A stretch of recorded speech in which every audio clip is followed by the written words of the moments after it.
Assalamualaikum warahmatullahi wabarakatuh. Saya Nurul Huda binti Muhammad akan membentangkan aspirasi dan hala tuju pendidikan serta implikasi terhadap guru berjiwa pendidik.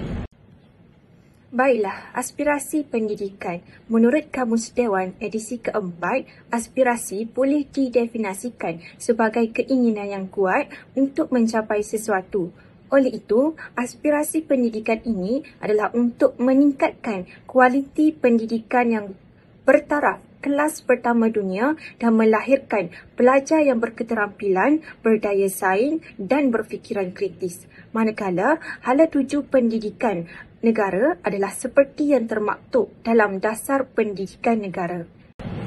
Oleh itu, kerajaan telah mengambil inisiatif untuk menubuhkan standard kualiti pendidikan Malaysia untuk memastikan taraf pengurusan dan pengajaran yang memuaskan dapat diwujudkan dan dikekalkan di institusi pendidikan. Baiklah, untuk pengetahuan semua, standard kualiti pendidikan Malaysia ini telah digubal oleh Jemaah Nazir dan Jaminan Kualiti. Kementerian Pendidikan Malaysia telah mengambil inisiatif untuk menggubal satu standard kualiti pendidikan bagi memastikan taraf pengurusan dan pengajaran yang memuaskan dapat diwujudkan dan dikekalkan di institusi pendidikan. SKPM telah diperkenalkan pada tahun 2010 yang merupakan kesinambungan kepada SKPM sekolah pada tahun 2003. SKPM ini merupakan satu instrumen penilaian yang digunakan oleh Kementerian Pendidikan Malaysia untuk menilai dan meningkatkan pendidikan di sekolah-sekolah. Bagi pengetahuan semua, instrumen SKPM ini digunakan oleh pihak Nazir dan Jaminan Kualiti bagi melaksanakan proses penaziran, manakala pihak sekolah pula menggunakan SKPM ini untuk penarafan kendiri sekolah. Dan akhir sekali, Kementerian Pendidikan Malaysia, Jabatan Pendidikan Negeri dan Pejabat Pendidikan Rendah bertujuan untuk melaksanakan pemantauan dan penyeliaan.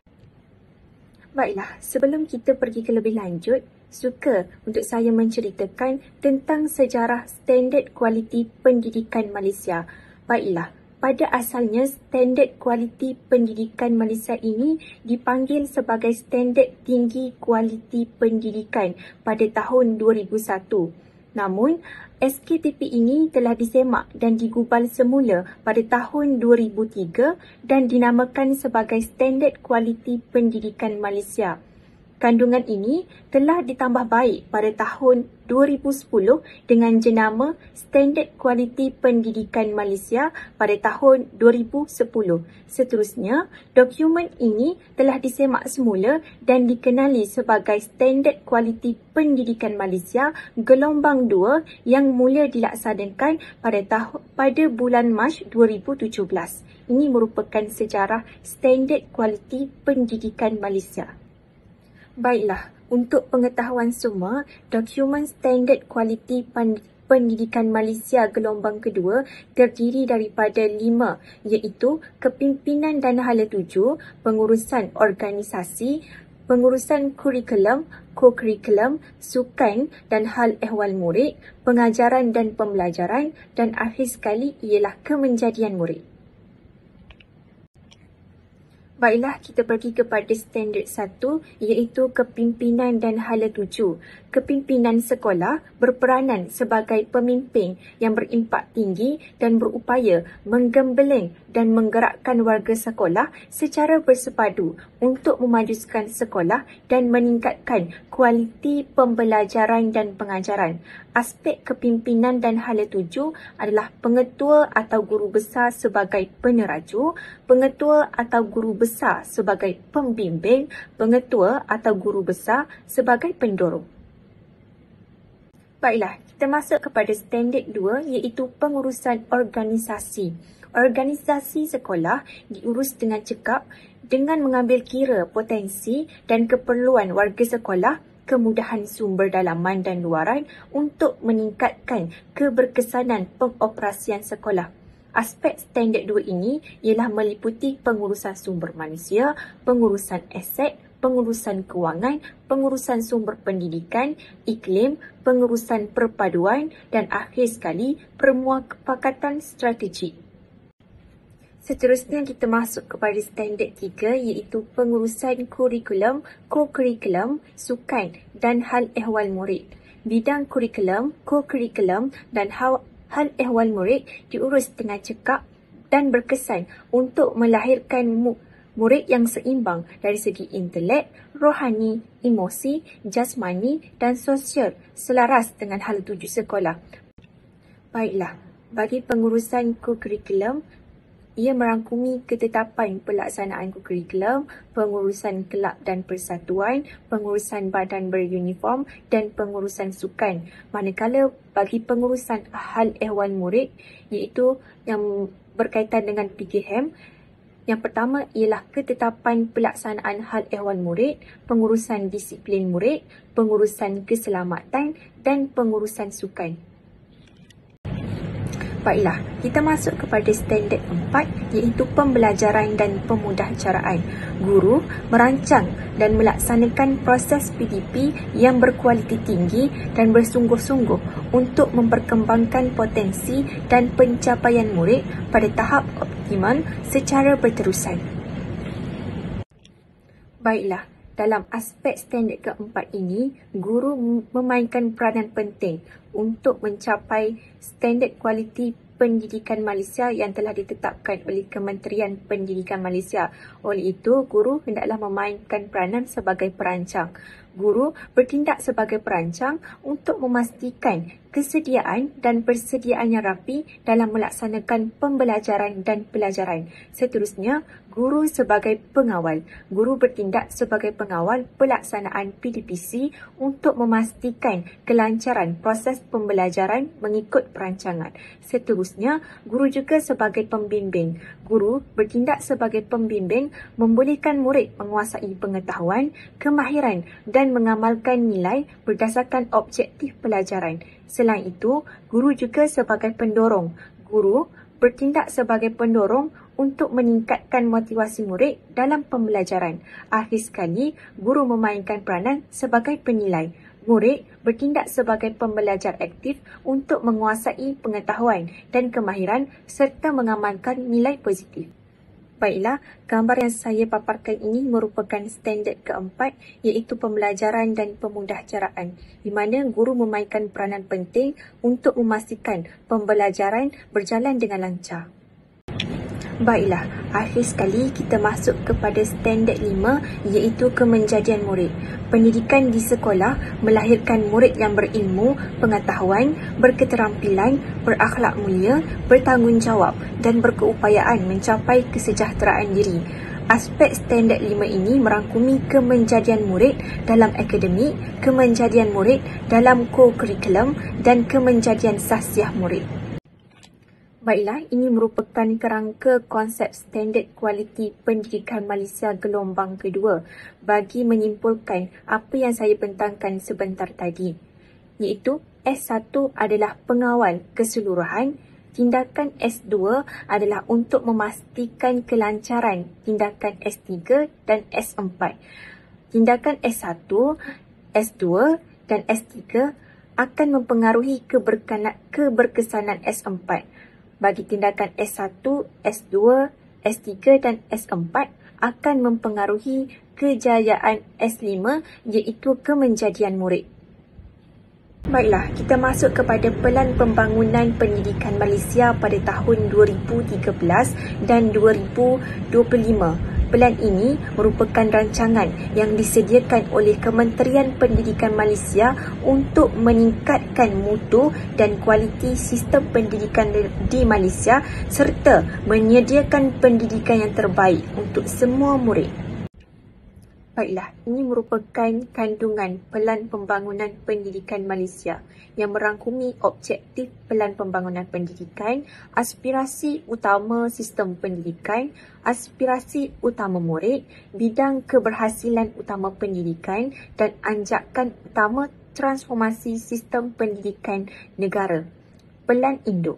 Pelan Pembangunan Pendidikan Malaysia 2013-2025 atau secara ringkasnya PPPM merupakan dokumen lengkap yang mengandungi strategi 13 tahun untuk menaik taraf sistem pendidikan supaya selaras dengan sistem pendidikan terbaik di negara maju.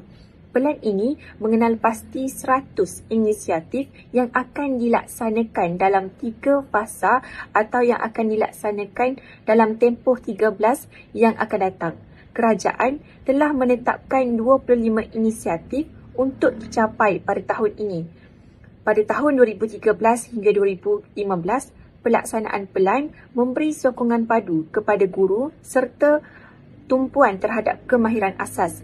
Manakala pada tahun 2016 hingga 2020 memacu peningkatan dan penambahbaikan, dan pada tahun 2021 hingga 2025 pelannya adalah untuk kuasa autonomi menguruskan pentadbiran sekolah diberikan.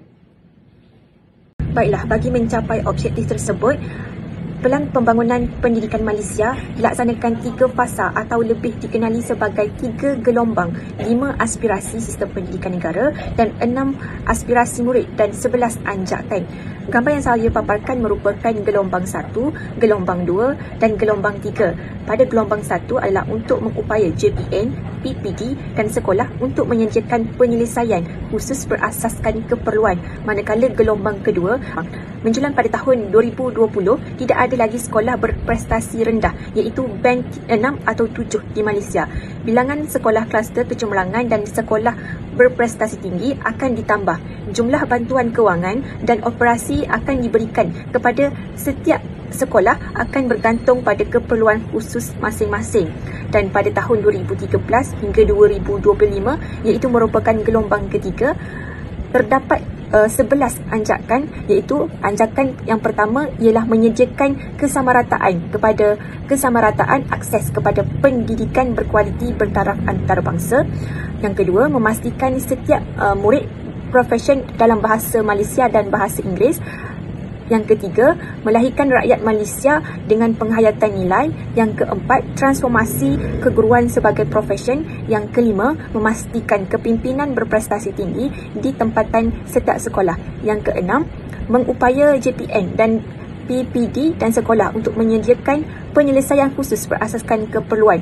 Bagi yang ketujuh, memanfaatkan ICT bagi meningkatkan kualiti pembelajaran di Malaysia. Yang ke-8, mentransformasi kebolehan dan keupayaan penyampaian kementerian. Yang ke-9, bekerjasama dengan ibu bapa, komuniti dan sektor swasta secara meluas. Yang ke-10, memaksimumkan keberhasilan murid bagi setiap ringgit. Dan akhir sekali, pelan meningkatkan ketulusan untuk accountability awam secara langsung. Baiklah, gambar yang saya paparkan merupakan objektif Pelan Pembangunan Pendidikan Malaysia dan 5 aspirasi sistem pendidikan di Malaysia. Yang pertama, objektif PPPM ialah untuk memahami prestasi dan cabaran semasa sistem pendidikan Malaysia dengan tumpuan kepada akses, kualiti, equity, perpaduan dan kecekapan. Yang kedua, mewujudkan visi dan aspirasi yang jelas untuk sistem pendidikan dan setiap murid bagi 13 tahun akan datang. Yang terakhir, menggariskan program transformasi bagi sistem pendidikan termasuk perubahan penting dalam KPM. Baiklah, kita masuk kepada 5 aspirasi sistem pendidikan Malaysia. Dalam Pelan Pembangunan Pendidikan Malaysia telah digariskan 5 aspirasi sistem yang ingin dicapai, iaitu akses, kualiti, equity, perpaduan dan kecekapan. Akses 100% enrolment merentas semua peringkat pendidikan daripada prasekolah sehingga menengah atas menjelang tahun 2020. Yang kedua, kualiti. Negara dalam kelompok sepertiga teratas dalam pentaksiran antarabangsa seperti TIMSS dan PISA dalam tempoh 15 tahun. Yang ketiga, equity. 50% pengurangan dalam jurang pencapaian bandar atau luar bandar sosioekonomi gender menjelang pada tahun 2020. Yang keempat, perpaduan. Sistem pendidikan yang menawarkan perkongsian pengalaman dan nilai kepada kanak-kanak dengan menghargai kepelbagaian. Akhir sekali, kecekapan. Sistem yang memaksimumkan keberhasilan murid mengikut peruntukan sedia ada. Baiklah, gambar yang saya paparkan merupakan 6 ciri utama yang diperlukan oleh setiap murid untuk berupaya bersaing di peringkat global. Antaranya, murid itu hendaklah berpengetahuan, kemahiran berfikir, kemahiran memimpin, kemahiran dewi bahasa, etika dan kerohanian, dan akhir sekali identiti nasional, di mana sejajar dengan falsafah pendidikan kebangsaan. Baiklah, selaras dengan standard kualiti pendidikan Malaysia dan pelan pembangunan pendidikan Malaysia yang digubal, sistem pendidikan di Malaysia mengalami beberapa perubahan bagi merealisasikan kemenjadian murid serta aspirasi yang ingin dicapai dalam standard dan pelan tersebut. Oleh itu, terdapat beberapa implikasi terhadap guru, antaranya ialah mempunyai wawasan, kemahiran teknologi, pembangunan profesionalis, pengurusan pengajaran dan pembelajaran, dan menjadi suri teladan. Baiklah, bagi yang pertama, pengurusan pengajaran dan pembelajaran. Guru merancang dan melaksanakan proses pengajaran dan pembelajaran serta memastikan pencapaian maklumat dan objektif yang ditetapkan. Guru juga perlu bersungguh-sungguh untuk memperkembangkan potensi dan pencapaian murid serta cara berfikir dan nilai kelakuan murid tersebut. Akhir sekali, guru hendaklah cekap dan pengurusan pengajaran dan pembelajaran dalam bilik darjah dengan cara melakukan perancangan awal. Seterusnya, pembangunan profesionalisme. Guru perlu sentiasa melakukan anjakan minda dan perubahan budaya kerja serta memperbaharui pengetahuan dan mempertingkatkan kemahiran. Guru harus berani meneroka pelbagai cabang ilmu untuk mempelbagaikan kaedah dan teknik pengajaran. Selain itu, guru juga perlu saling bekerjasama dalam menangani isu dan berkongsi amalan terbaik. Guru harus bersikap terbuka kepada pembelajaran dan cara bekerja yang baharu. Akhir sekali, guru haruslah menambah baik amalan profesional secara berterusan dan mengamalkan pembelajaran sepanjang hayat. Seterusnya, kemahiran teknologi. Memanfaatkan teknologi maklumat dan komunikasi bagi meningkatkan kualiti pembelajaran di sekolah. Guru perlu menggunakan pengetahuan tentang isi kandungan mata pelajaran, pengajaran dan pembelajaran serta teknologi untuk memudahkan cara dan mencetuskan pengalaman pembelajaran, kreativiti dan inovasi murid dalam interaksi bersemuka dan persekitaran maya.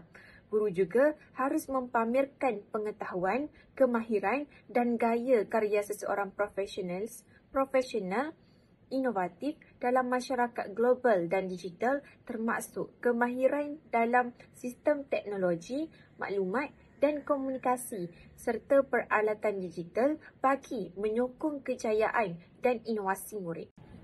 Seterusnya, mempunyai wawasan dalam konteks merealisasikan kualiti guru dan aspirasi PPPM ini. Guru perlu mempunyai satu wawasan yang unggul untuk mentransformasikan pelbagai aspek pendidikan, berpemikiran aras tinggi dan mampu berinovasi supaya mampu meningkatkan keberhasilan sekolah dan kemenjadian murid. Selain itu, guru juga harus memikul amanah yang cukup mencabar untuk menjadikan anak murid yang mampu bersaing di peringkat global. Sekiranya murid berupaya bersaing di arena antarabangsa, maka guru seharusnya terlebih dahulu perlu mencapai standard tahap global agar ilmu dan kemahiran yang dicurahkan kepada murid sejajar dengan hasrat PPPM. Baiklah, akhir sekali menjadi suri teladan. Guru perlu menjadi suri teladan untuk penghayatan nilai dan perpaduan dalam kalangan murid seperti mana yang ada dalam hasrat PPPM.